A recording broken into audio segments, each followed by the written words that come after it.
Welcome back. 10th class pass అయిన అలాగే fail అయినటువంటి విద్యార్థులు ఈ రీవెరిఫికేషన్ అండ్ రీకౌంటింగ్ ఎలా చేయించుకోవాలి, ఏది చేయించుకోవటం వలన విద్యార్థికి బెనిఫిట్ అవుతుంది, ఒకవేళ ఈ రీవెరిఫికేషన్లో కానీ రీకౌంటింగ్లో కానీ మార్కులు తగ్గితే అప్పుడు పరిస్థితి ఏంటి, ఇలా వీటికి సంబంధించి చాలా డౌట్స్ అనేవి విద్యార్థులు ఉన్నాయి.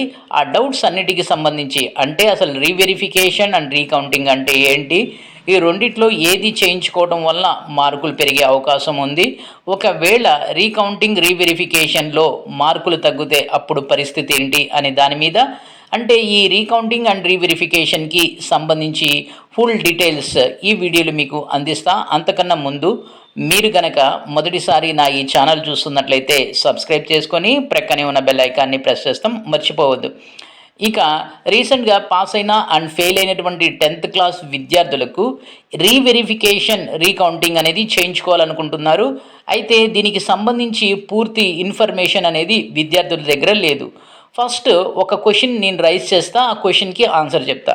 అసలు ఈ రీవెరిఫికేషన్ అండ్ రీకౌంటింగ్ అంటే ఏంటి, ఫస్ట్ దాంట్లో రీకౌంటింగ్ అంటే ఏంటి, మనం రాసినటువంటి ఆన్సర్ స్క్రిప్ట్ ఏదైతే బోర్డు దగ్గర ఉందో, అంటే ఎస్ఎస్సి బోర్డు దగ్గర ఉందో, ఆ ఆన్సర్ స్క్రిప్ట్ని తీసి మళ్ళీ మనకు వచ్చినటువంటి మార్క్స్ని పేజ్ వైజ్గా కౌంట్ చేస్తూ అన్ని మార్కుల్ని అంటే టోటల్ మార్క్స్ని ఒకసారి కౌంట్ చేసి మనకు ఇవ్వటం జరుగుతుంది. దీన్ని రీకౌంటింగ్ అంటాం, తిరిగి కౌంట్ చేయడం అంటాం.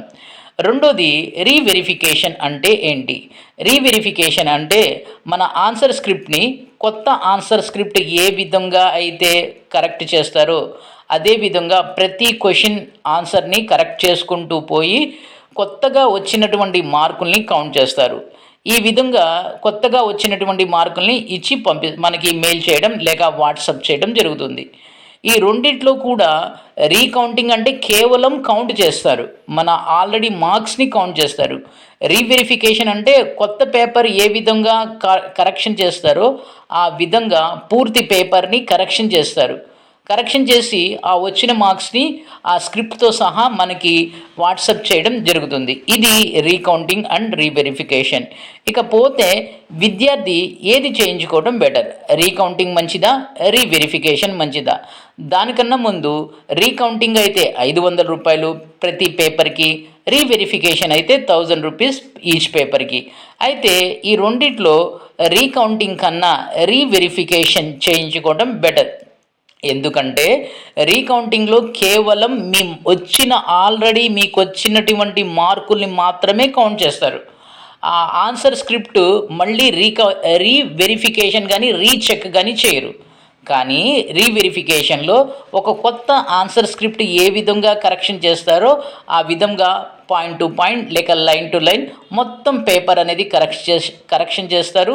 దానివల్ల మీకు వచ్చినటువంటి మార్క్స్ ఏదైతే ఉందో ఆ మార్క్స్ని మీకు వాట్సాప్ ద్వారా మార్క్స్ విత్ స్క్రిప్ట్స్ రెండు కూడా మీకు పంపించడం జరుగుతుంది.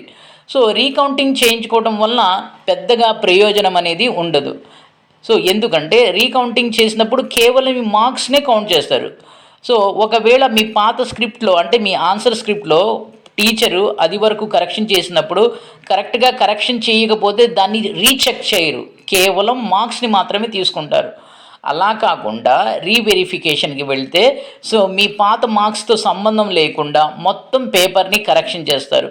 మొత్తం కొత్త పేపర్ ఏ విధంగా కరెక్షన్ చేస్తారో ఆ విధంగా కరెక్షన్ చేసి పేపర్ని మీకు వాట్సప్ చేయడం జరుగుతుంది. ఇక ఈ రీవెరిఫికేషన్ అండ్ రీకౌంటింగ్లో మనకి మార్కులు తగ్గితే ఏంటి, మార్కులు తగ్గవచ్చు పెరగవచ్చు, అది మనం చెప్పలేం, మనం రాసిన దాన్ని బట్టి మనకు మాత్రమే తెలుస్తాయి. ఈ రీకౌంటింగ్ రీవెరిఫికేషన్లో మనం మాత్రమే జడ్జ్ చేయగలం, అంటే నాకు మార్కులు పెరుగుతాయి అన్నప్పుడు మాత్రమే ఈ రీకౌంటింగ్ కానీ రీవెరిఫికేషన్ కానీ వెళ్ళాలి.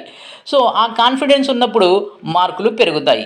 ఒకవేళ మార్కులు తగ్గితే పరిస్థితి ఏంటి, ఇక్కడ మనం అర్థం చేసుకోవాల్సిన ఒక మైనస్ పాయింట్ ఏంటంటే మీరు ఈ రెండిట్లో ఏది చేయించుకున్నా ఏదైతే కొత్త మార్కులు వస్తాయో అవే మార్క్స్ని ఉంచుతారు. సో మీకు ఆల్రెడీ పాత మార్క్స్ని తీసేసి, ఫర్ ఎగ్జాంపుల్ ఒక విద్యార్థికి మ్యాథమెటిక్స్లో యాక్చువల్గా 100కి వచ్చేసి 45 మార్క్స్ వచ్చాయనుకోండి, ఆ విద్యార్థి రీవెరిఫికేషన్ చేయించుకున్నాడు. ఆ విద్యార్థి రీవెరిఫికేషన్ చేయించుకున్నప్పుడు 45కి బదులు 35 వచ్చాయనుకోండి రీవెరిఫికేషన్లో, ఆ 35 మార్క్సే ఉంచుతారు. ఈ మీకు ఆల్రెడీ వచ్చినటువంటి 45 మార్క్స్ని ఉంచరు, కొత్తగా వచ్చిన మార్క్స్నే ఉంచుతారు. సో కాబట్టి మీరు అర్థం చేసుకోవాలి, నాకు ఖచ్చితంగా మార్క్స్ పెరుగుతాయి అన్నప్పుడు well and good, reverification or రీకౌంటింగ్కి వెళ్ళడం బెటర్. సో ఇది మనం ఆల్రెడీ నీకు ప్రీవియస్ వీడియోలో చెప్పాను ఎప్పుడు వరకు మనం అప్లై చేసుకోవచ్చు అని. సో మనకి టైం కూడా ఉంది, ఒకసారి అది కూడా చూడండి.